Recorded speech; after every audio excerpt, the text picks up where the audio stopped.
இணை எழுத்துக்கள் பார்த்தோம் ப்ரீவியஸ் வீடியோவில். அதில் இருக்கிற புக் பேக் ஆன்சர்ஸ் தான் இப்போது மார்க் பண்ணுவோம். இங்கே பாருங்கள், இப்பாடலில் இடம்பெற்றுள்ள இணை எழுத்து சொற்களை எடுத்து எழுதுன்னு கேட்காங்க. இங்குக்கு இணை எழுத்து என்ன? கா, தங்கம், அதுதான் சிங்கப்புன்னு இருக்குது. இஞ்சிக்கு இணை எழுத்து சா, அதான் பஞ்சு.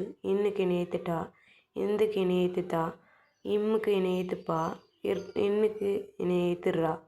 அப்புறம் சரியான விடையை தேர்ந்தெடுத்து எடுக்கல பாருங்கள். மெல்லினத்திற்கான இணை எழுத்து இடம்பெறாத சொல்னு கேட்டிருக்காங்க.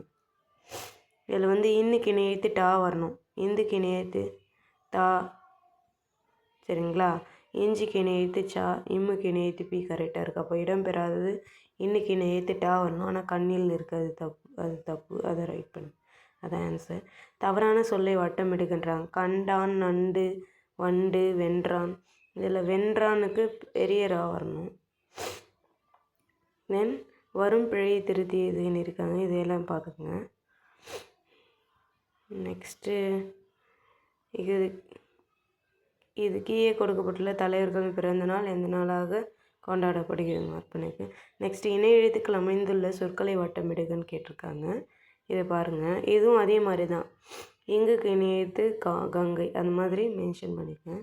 நெக்ஸ்ட்டு கீழ்காணும் சொற்கள் அமைந்துள்ள இணை எழுத்துக்களை எடுத்து எழுதுங்கள் கேட்டிருக்காங்க. நான் ஹைலைட் பண்ணி கொடுத்துருக்கேன். தென் இந்த காமராசர் இது கொடுத்துருக்காங்க, அதை படித்து பார்த்தாலே தெரியும். அவ்வளோதான். நெக்ஸ்ட்டு கலை சொற்கள் கொடுத்துருக்காங்க. கல்வினா எஜுகேஷன், தொடக்க பல்வினா ப்ரைமரி ஸ்கூல், மேல்நிலை பள்ளினா ஹையர் செகண்டரி ஸ்கூல், நூலகம்னா லைப்ரரி, மின்படிக்கட்டுனா எஸ்கலேட்டர், மின்தூக்கினா லிஃப்ட்டு, மின்னஞ்சல்னா இமெயில், குறுந்தகடுனா கம்பேக்ட் டெஸ்க் சிடி, லைப்ரரினா மின் நூலகம், மின்னூல்னா இபுக், மின் இதழ்னா இமெயில்.